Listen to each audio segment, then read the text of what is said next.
നമ്മുടെ കേരളത്തിലെ വിദ്യാലയങ്ങൾ, സ്കൂളുകൾ ജൂൺ ആദ്യം തുറക്കുമ്പോൾ 2 ആഴ്ച പാഠപുസ്തക പഠനമില്ല എന്ന് വിദ്യാഭ്യാസ വകുപ്പ് അറിയിച്ചിരിക്കുന്നു. മന്ത്രി വി ശിവൻകുട്ടി, പൊതുവിദ്യാഭ്യാസ മന്ത്രി.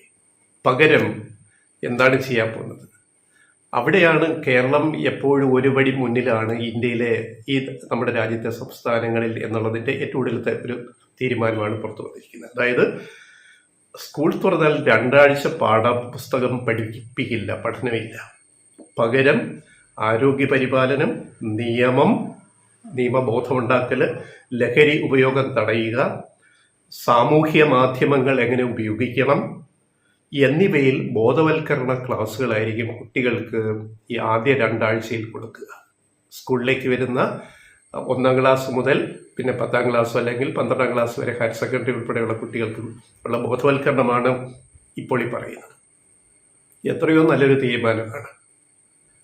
അപ്പം നമുക്കറിയാം, നമ്മുടെ സ്കൂളുകളിൽ വരെ ലഹരി എത്തിക്കഴിഞ്ഞു. ലഹരി എന്ന് പറഞ്ഞാൽ രാസലഹരി, MDMA ഉൾപ്പെടെയുള്ള രാസലഹരി സ്കൂളുകളിൽ വരെ, കൊച്ചുകുട്ടികളിൽ വരെ എത്തുന്ന കാലത്താണ് നമ്മൾ ജീവിക്കുന്നത്. അത് എവിടുന്ന് വരുന്നു? തടയേണ്ടത് അതിന് ബന്ധപ്പെട്ട അധികാരികളാണ്. ഒരു സംസ്ഥാനം മാത്രം വിചാരിച്ചാൽ തടയാൻ പറ്റില്ല. ഇത് വിദേശത്തുനിന്ന് വരുന്നു.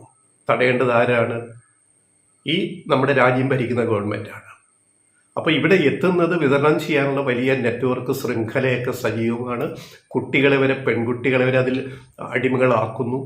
രാസലഹരി ഏറ്റവും അപകടകരമാണ് എന്ന് മുമ്പൊരു വീഡിയോ നമ്മൾ പറഞ്ഞത് ആവർത്തിക്കുന്നില്ല. അപ്പം ഈ ഒരു ബോധവൽക്കരണം വളരെ പ്രധാനപ്പെട്ടതാണ്. ഇനി ഞങ്ങൾക്ക് ഇതിനകത്ത് ലെഫ്റ്റ് റൈറ്റ് വോയിസിന് 1-2 കാര്യങ്ങൾ പറയാനുള്ളത്.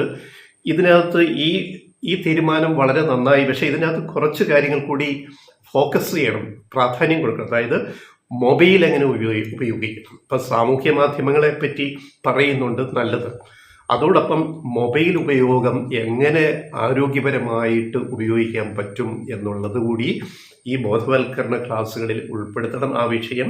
അതുപോലെ ഗതാഗത നിയമം, മോട്ടോർ വെഹിക്കിൾ ആക്ട്, എങ്ങനെ വണ്ടി ഓടിക്കണം, എങ്ങനെ പൊതുനിരത്തിൽ വണ്ടി ഓടിക്കണം, ഗതാഗത നിയമങ്ങൾ, ട്രാഫിക് റൂൾസ് എങ്ങനെ പാലിക്കണം.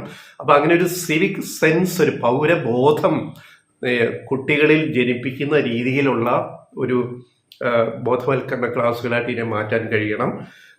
എന്തായാലും മന്ത്രി വി ശിവൻകുട്ടിയുടെ ഈ ഇനിഷ്യേഷൻ, ഈ ഒരു അദ്ദേഹത്തിൻ്റെ താല്പര്യപ്രകാരമാണ് ഇത് തുടങ്ങിയത് എന്നാണ് അറിയാൻ കഴിഞ്ഞത്. അത് വളരെ മാതൃകാപരമായിരിക്കുന്നു. അപ്പോൾ മാത്രമല്ല, ഈ 2 ആഴ്ച കൊണ്ട് ഇത് അവസാനിപ്പിക്കരുത്.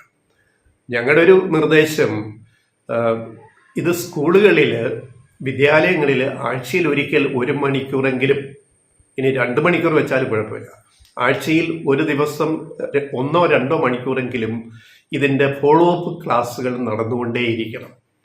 അത് ക്ലാസ്സുകൾ കേന്ദ്രീകരിച്ച് വേണ്ട, ക്ലാസ്സുകളിൽ നിന്ന് കുട്ടികളെ ഒരു പൊതു ഹാളിൽ, ഓഡിറ്റോറിയം ഉണ്ടല്ലോ സ്കൂളുകളിൽ, അസംബ്ലിയിൽ ഇരുത്തിയിട്ട് അവിടെ അധ്യാപകർ നിരന്തരം ക്ലാസ് എടുക്കാൻ കഴിയും. പക്ഷേ അതോടൊപ്പം ഈ രംഗത്തെ വിദഗ്ധരെ കൂടി പങ്കെടുപ്പിച്ചുകൊണ്ട് ഈ ആഴ്ചയിൽ ഒരിക്കൽ സ്കൂളുകളിലെ ഈ 2 മണിക്കൂർ ക്ലാസ്സിൽ, അല്ലെ മിനിമം 1 മണിക്കൂർ ക്ലാസ്സിൽ ആ രംഗത്തെ വിദഗ്ധരെ, അത് ആരോഗ്യ പ്രവർത്തകരാകാം, ഡോക്ടർമാരാവാം, മറ്റ് വിദ്യാഭ്യാസ വിദഗ്ധരാവാം, അല്ലെങ്കിൽ മാധ്യമ പ്രവർത്തകരാകാം, ഈ രംഗത്ത് വാർത്തകൾ ചെയ്യുന്നവരാവാം.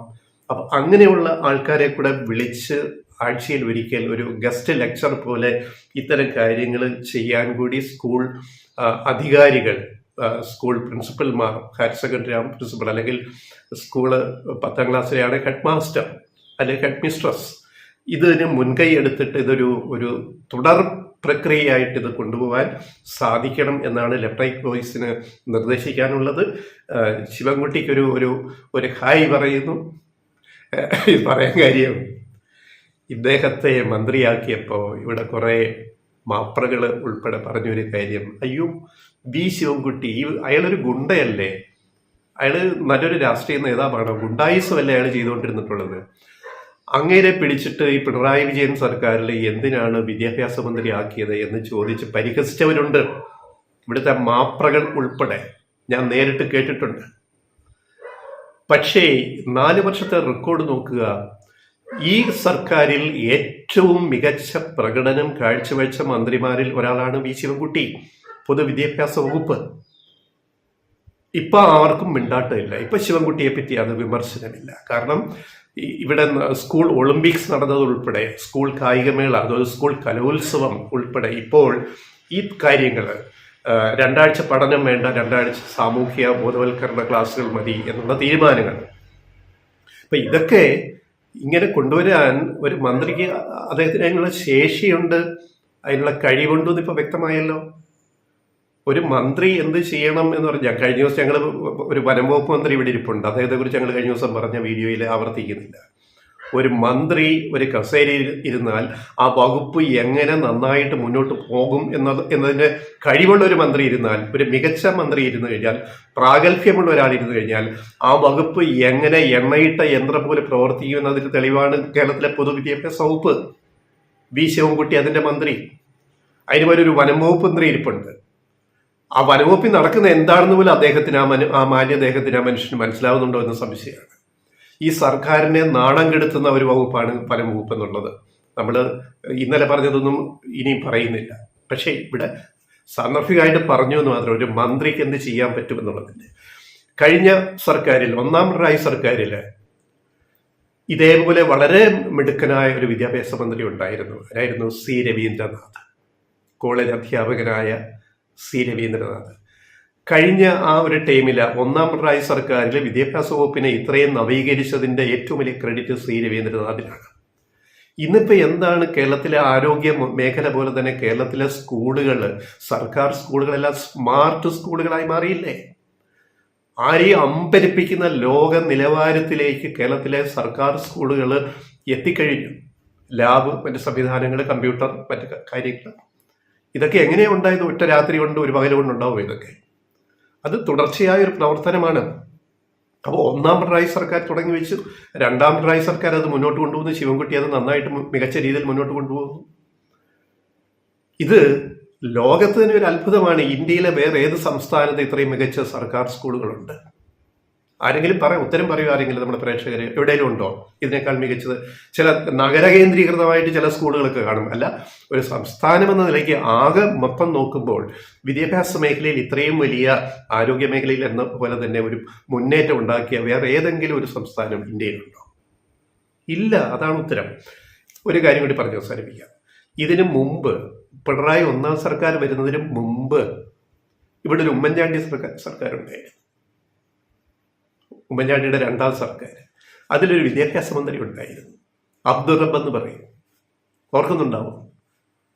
അദ്ദേഹം ഒരു വലിയ രാഷ്ട്രീയ കുടുംബത്തിൽ നിന്ന് വന്ന ഒരാളാണ്. അദ്ദേഹത്തിന്റെ പിതാവ് ഔഖാദർ കുട്ടി നഹ കേരളത്തിന്റെ ഡെപ്യൂട്ടി മുഖ്യമന്ത്രിയായിരുന്നു, ഉപമുഖ്യമന്ത്രിയായിരുന്നു കെ ഔഖാദർ കുട്ടി നഹ. അദ്ദേഹം ഇംഗ്ലീഷ് സാഹിത്യത്തിൽ ബിരുദാനന്തര ബിരുദം MA നേടിയ ആളായിരുന്നു. ആര്? നഹ, അബ്ദുൾ റബ്ബിന്റെ പിതാവ് ഔഖാദർ കുട്ടി നഹ. അപ്പൊ ഇദ്ദേഹം ഒരു മികച്ച വിദ്യാഭ്യാസ മന്ത്രിയാവും ധരിച്ചിട്ട് ഉമ്മൻചാണ്ടി ഇദ്ദേഹത്തെ മന്ത്രിയാക്കി. ഉമ്മൻചാണ്ടി അല്ലല്ലോ ലീഗല്ലേ തീരുമാനിക്കും, മുസ്ലിം ലീഗിന്റെ മന്ത്രിയല്ലേ ലീഗലെ തീരുമാനിക്കുന്നത്. തിരൂരങ്ങാടിയിൽ നിന്ന് ജയിച്ചു വന്ന MLA. അദ്ദേഹം അന്ന് ഒരു വർഷവും, അദ്ദേഹം വിദ്യാഭ്യാസ മന്ത്രിയായിട്ടിരിക്കുന്ന ഒരു കാലത്തും ഒരു വർഷവും പോലും പാഠപുസ്തകങ്ങൾ കൃത്യമായിട്ട് അച്ചടിച്ച് സ്കൂളുകളിൽ എത്തിക്കാൻ കഴിഞ്ഞില്ല, സ്കൂൾ തുറക്കുമ്പോൾ. അപ്പോൾ ഒരിക്കൽ ഒരു മാധ്യമപ്രവർത്തകൻ ചോദിച്ചപ്പോൾ, അല്ല മീഡിയ ചോദിച്ചപ്പം, അന്നത്തെ വിദ്യാഭ്യാസ മന്ത്രി അബ്ദുൾ റബ്ബ് പറഞ്ഞത്, അതായത് ഓണമായിട്ടും സ്കൂളുകളിൽ, ജൂണിൽ തുറക്കുന്ന സ്കൂളിൽ ജൂലൈ ഓഗസ്റ്റ് കഴിഞ്ഞ് ഓഗസ്റ്റ് സെപ്റ്റംബർ ഓണമായിട്ടും പാഠപുസ്തകങ്ങൾ എത്തിയിട്ടില്ല. അപ്പോൾ വാർത്താ സമ്മേളനത്തിൽ മാധ്യമങ്ങൾ ചോദിച്ചു, ഈ സ്കൂളുകളിൽ എന്തേ ഇത്രയും ഓണമായിട്ടും പാഠപുസ്തകങ്ങൾ എത്തിയില്ല? അപ്പം മന്ത്രി പറഞ്ഞ മറുപടി, വിവരക്കേടിന്റെ മറുപടി എന്തായിരുന്നു ഓർമ്മയുണ്ടോ? മലയാളികൾ ഓർക്കണം. ഈ public memory is very short എന്ന് പറയുന്നിടത്ത് ഇത് ഓർക്കണം. നമ്മുടെ അന്നത്തെ ഉമ്മൻചാണ്ടി മന്ത്രിസഭയിലെ വിദ്യാഭ്യാസ മന്ത്രി അബ്ദുൾ റബ്ബ് പറയുകയാണ് മറുപടി, പരിഹാസ മറുപടി. എന്താ പറയുന്നത്? അത് ഓണം നേരത്തെ ആയിപ്പോയി എന്ന്. ഓണം നേരത്തെ, ചില വർഷങ്ങളിൽ ഓണം സെപ്റ്റംബറിലാവും, ചില വർഷങ്ങളിൽ ഓഗസ്റ്റിലാവും. അത് കലണ്ടർ അനുസരിച്ചിട്ടാണ്. ഓണത്തിന്റെ ചിങ്ങം തുടങ്ങുന്ന മലയാള മാസം ഇതിലൊക്കെ വെച്ചിട്ടാണ്. അപ്പൊ അബ്ദുൾ റബ്ബിന്റെ വിദ്യാഭ്യാസ മന്ത്രിയുടെ മറുപടിയാണ്, ഉമ്മൻചാണ്ടി ഗവൺമെന്റിലെ മറുപടിയാണ്, ഓണം നേരത്തെ ആയിപ്പോയി, അതുകൊണ്ട് പാഠപുസ്തകങ്ങൾ എത്തിക്കാൻ പറ്റില്ല. അങ്ങനെ കിടന്ന സ്കൂൾ വിദ്യാഭ്യാസത്തെയാണ് ഈ കഴിഞ്ഞ 8 കൊല്ലം കൊണ്ട് 9ാം വർഷം ആവുന്നു ഈ നിലയിൽ കേരളത്തെ മാറ്റിമറിച്ചത്. വിദ്യാഭ്യാസ സ്ഥാപനങ്ങളെ, പ്രത്യേകിച്ച് സ്കൂളുകളെ, സർക്കാർ സ്കൂളുകളെ ലോക നിലവാരത്തിലേക്ക് ഉയർത്താൻ സാധിച്ചു എന്നുള്ളത് നമ്മളിവിടെ ഓർക്കണം. അപ്പോൾ പാഠപുസ്തകങ്ങളും ഇപ്പോൾ വേനൽ അവധിക്ക് തന്നെ പാഠപുസ്തകങ്ങൾ അടിച്ചെല്ലാം റെഡിയായിട്ട് സ്കൂളുകളിലേക്ക് എത്തിക്കൊണ്ടിരിക്കുകയാണ്. ഈ വർഷമല്ല, കഴിഞ്ഞ വർഷം, അതിന് മുമ്പ് വർഷവും, ഇത്രയും നാള് ഒരു വർഷം പോലും പാഠപുസ്തകങ്ങൾ അച്ചടി വൈകി എത്തി എന്നുള്ള ചരിത്രം ഇപ്പം ഇല്ലല്ലോ. ഒക്കെ നേരത്തെ അച്ചടിച്ചിട്ട് സ്കൂളുകളിലേക്ക് പോയി കഴിഞ്ഞു. ഇതാണ് കേരളം ഒന്നാമത് എന്ന് പറയുന്നത്. അതുകൊണ്ടാണ് മൂന്നാമതും LDF അധികാരത്തിൽ വന്നാലേ ഇത് മുന്നോട്ട് പോവുള്ളൂ എന്ന് പറയുന്നത്. അത് വിഴിഞ്ഞമായാലും സ്കൂളായാലും ആശുപത്രി ആയാലും പൊതുഗതാഗതമായാലും നാഷണൽ ഹൈവേ ആയാലും മറ്റ് നിരത്തുകൾ റോഡുകളായാലും. ഇനി പകരം ഈ UDFനെ, തമ്മിലടിക്കുന്ന UDFനെ, കോൺഗ്രസിനെ ഇപ്പൊ തന്നെ അടിയായി. കെ സുധാകരനെ മാറ്റിയത് കഴിഞ്ഞിട്ടുള്ള വിവാദങ്ങൾ ഇങ്ങനെ കത്തിപ്പടരുകയാണ് കോൺഗ്രസിനകത്ത്. കോൺഗ്രസിൽ ഐക്യമുണ്ടോ? ഈ കോൺഗ്രസ് നയിക്കുന്ന ഒരു മുന്നണിയെ, UDFനെ ഇനി ജനങ്ങൾ അധികാരത്തിലെത്തിച്ചാൽ കേരളം ഇപ്പം നേടിയ നേട്ടം, ഒരു 9 വർഷം കൊണ്ട് കേരളം നേടിയ നേട്ടത്തെ പിന്നെ ഒരു 15 കൊല്ലത്തേക്കെങ്കിലും അല്ലെ നൂറ്റാണ്ട് പിന്നോട്ടടിക്കുന്ന ഒരു സർക്കാരായിരിക്കും UDFന്റെ നേതൃത്വത്തിൽ വരിക എന്നുള്ളതിൽ ജനങ്ങൾക്ക് സംശയമുണ്ടോ? ഇവിടെ സംശയങ്ങൾ ആർക്കും ഇല്ല. കുറെ മാപ്രകൾക്ക് മാത്രമേ ഇത് സഹിക്കാൻ പറ്റാത്തതുള്ളൂ. ആ മാപ്രകൾ അത് പറഞ്ഞു തീർക്കട്ടെ അവര്.